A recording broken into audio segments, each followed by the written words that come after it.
Hi, welcome back. So today we're going to be talking about climate change in terms of how a Republican would manage it. Now, I was a Republican, now I'm an independent. I do lean more towards Republican ideology. I just don't think that the government right now or the politicians we have right now are the best for us. So, I'm not a Democrat at all, but I won't say myself as 100% Republican anymore. I do stand with Reagan's Republican ideology, so, with that being said, I'm going to get into how I, with my ideology of Republican point of views, would help fix the climate problem. And so, necessarily, I don't believe that we have the problem. Like, people they say we're all gonna burn, or the oceans are gonna rise, and the world is going to crab. This, no, I do believe that we do have a pollution problem. I believe that we have a very bad pollution problem, a clean water problem we have very bad. And so places like India and New Delhi, which is being affected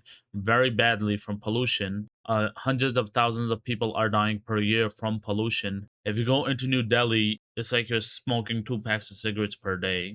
So a lot of people's life is being shortened by the pollution. Same thing with Pakistan, and same thing with Bangladesh. And then 9% of India's GDP is being affected by pollution. So I do feel that it's a big problem. I just don't know if I'll take it like, scientists or like the Democrat led ideology wants us to, believe it. So, with that being said, my simple plan is to spend smart money, not more money, smart money, and get results and stay free. So, today I'm giving you a $40 billion conservative plan to clean up America. Okay. So, what is this $40 billion program that I'm proposing in this video and that I feel would have a big change in the US alone? So, the real problem is, according to the Asian Development Bank study by Climate and Pollution, damage could cost India between 3 to 10% of its entire GDP by the year 2100. In the worst case scenario, some regions could lose up to 25% of their GDP by 2070 because of climate change. So, this is not made up numbers. This is not made up to make people get scared, but this is something that we have to keep in our mind. This would mean that we lose jobs, farmlands, and a lot of houses. So this isn't about panic. It's just about spending your money smart and spending it in a way that it would actually affect the common person and that it would actually affect the country and it would actually help us out. So what do I propose? Like I said, my $40 billion program that I propose, it's a very simple program. It's made of four things and it's $10 billion each. $10 billion on planting trees, the biggest thing that we are combating, because you also know the Amazon forest is our biggest line of defense against climate change, right? Against all the pollution, against everything. So that's being shrinked at a crazy rate, which would put us at risk, faster. Now, if Amazon forest is our biggest line of defense, I feel like we should be planting more trees. Common sense, right? I mean, there's a lot of trees in the forest, which is protecting us. Well, let's go ahead and plant more trees in other continents. So that's the first thing I think America should propose. $10 billion on planting trees. Simple. Number two is $10 billion on cleaning our forests to stop wildfires. That means trimming trees, not cutting them down, but just trimming them wherever they're overgrown, raking the forest, ensuring that bushes and other things are not able to cause wildfire fast. This is to protect the trees that we plant in the first place. And this is to ensure that, we have a long term plan on fighting climate change. Now, the next thing I do propose is clean rivers. Clean rivers. Just $10 billion on cleaning rivers. We spend $10 billion giving to Israel. We spend $3 billion. We spend money on food stamps, on other things. The United States military has a budget of $950 billion. So let's just take $40 billion out of that and let's put it towards this program, and $10 billion out of that on cleaning our rivers, and something that would actually help us Americans. And then the fourth thing is clean our coastal lines and protect our ocean life. So about 250 miles out from the Atlantic Ocean and out from the Pacific Ocean on America's east and west coast, let's clean the coastal lines and let's clean the oceans to protect marine life. And then we can push solar and hydropower plants in a smart way that would not make us spend billions of dollars, but also would put solar and hydropower plants in the country to protect our energy sector and to ensure that pollution goes down. Now, let's start breaking down everything one by one and what that could mean. So, the $10 billion tree plantation. Okay. So trees pull pollution out of the air for free. That's just science. We all know that. We all have read it in school and studied it. It's basically free air filter for the world. Okay. A real study from the Forest and Science found that US could plant about 30 billion trees to 26 million hectares by 2040 for just $33 billion.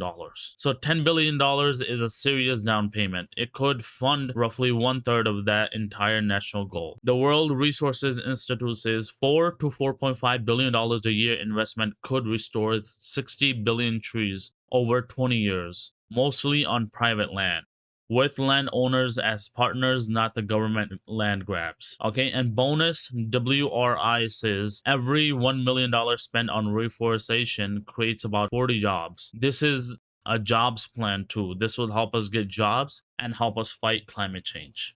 Now, the US does spend hundreds of billions of dollars on other things.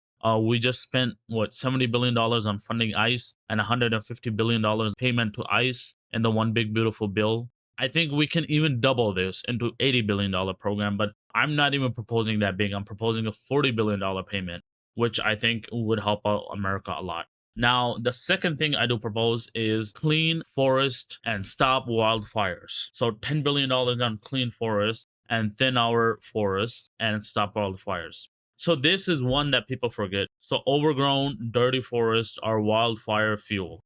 A 2026 study from the UC Davis published in the journal Science found that every $1 spent on forest thinning and controlled burning saved $3.75 in wildfire damages. So every $1 we are spending on thinning our forests and ensuring that forests are clean, it saves us $3.75 in wildfire damages. I think California should, note that point down and perhaps take action on it. The same study looked at almost 300 real wildfires and found fuel treatment cut the burned area by 36% and prevented over 4,000 buildings from being burned. $10 billion nationally is a real fundable number, not a fantasy. This is conservative because it's prevention, not bailouts. We're not paying billions to rebuild burned towns. We're stopping the fire before it starts. So this is a really big thing. And, $10 billion is a lot. I'm not going to say it's not a lot, but like I keep pointing out, it's a lot better than the money we're going to be spending to rebuild towns, to rebuild cities. Look, LA fire, what happened there? We lost about $500 billion in terms of houses and cars and other things there. We could have prevented that if California would have just done their job. And not even California, the federal government could have stepped in a lot sooner, a lot faster, and we could have put measures in place to prevent it beforehand. Now, the next thing I'm proposing is a $10 billion Clean America Rivers. So, good news, we have already proven this works. The Clean Water Act of 1972 has invested about $1 trillion in water cleanup since it started. The result, $700 billion of pollution kept out of America's rivers. And the number of rivers meeting clean water standards has doubled since 1972, which is a very good thing. So, I'm not even saying invest another trillion. I'm just saying invest $10 billion per year. That's I what 100 years before you reach that $1 trillion that they spent in 1972. So that's a realistic thing. That's a boost, and that would help us move towards our goal faster. Now, the next thing that I did tell you guys was $10 billion on clean coastal lines and protect marine lines. Now, here's the truth most people don't know, okay? Most ocean pollution doesn't start in the ocean. It starts from the rivers, okay? So, step 5 that we were doing, cleaning rivers, already helps the ocean. This bucket finishes the job, right? So, focus the $10 billion on cleaning up our actual coastline, restoring wetlands and reefs that protect coastal towns from storms, and rebuild fissures for coastal jobs. Okay, this is more realistic and honestly effective than trying to clean up 250 kilometers of open ocean. Okay, I guess that's better. So, which isn't really possible with current technology. So, I guess you could say protect the coast, protect the coastal jobs, and protect marine life, not save the whole ocean. That would affect America in a big way, in a way that people really don't know. It would help us a lot out. It would help take pollution out. It would help. We're already cleaning the rivers, so it's gonna help us stop the pollution going into the oceans. So that's a pretty big thing. And then those were all my $10 billion each programs in that one bill that I proposed. Now, the next thing I do propose is rooftop and parking lots, solar panels, not just farmlands. So what does that mean? I'm not against solar, okay? I'm against covering farmland and nature with it. So rooftops and parking lots are empty space they're already using. Some studies estimate that if the US covered its parking lots with solar panels, we could add 400 to 800 plus gigawatts of clean power, several times our entire current solar capacity. Okay, 800 plus gigawatts. That would help us out a lot. That would help us, cut down some of the coal and some of the dirty energy production plants that we have in America and help us lower our production of pollution. So, obviously, this is to help us get energy independence. This is to help us ensure that our businesses and our houses are being powered by clean energy that is not polluting our air. And no one is forced to move, or nothing is, hurting anyone. There's not taking of farmland or anything like that. So the total cost would be $40 billion for trees, for forests, and for rivers and coastlines, plus tax initiatives for solar and hydropower plants. No windmills, no panic, no pushing Americans towards anything. Just clean, provable, common sense plan. That's how conservative want to fix the pollution. At least that's how I want to fix pollution, and to ensure that we have clean running water, to ensure that we're energy independent, and to ensure that our land is the cleanest land.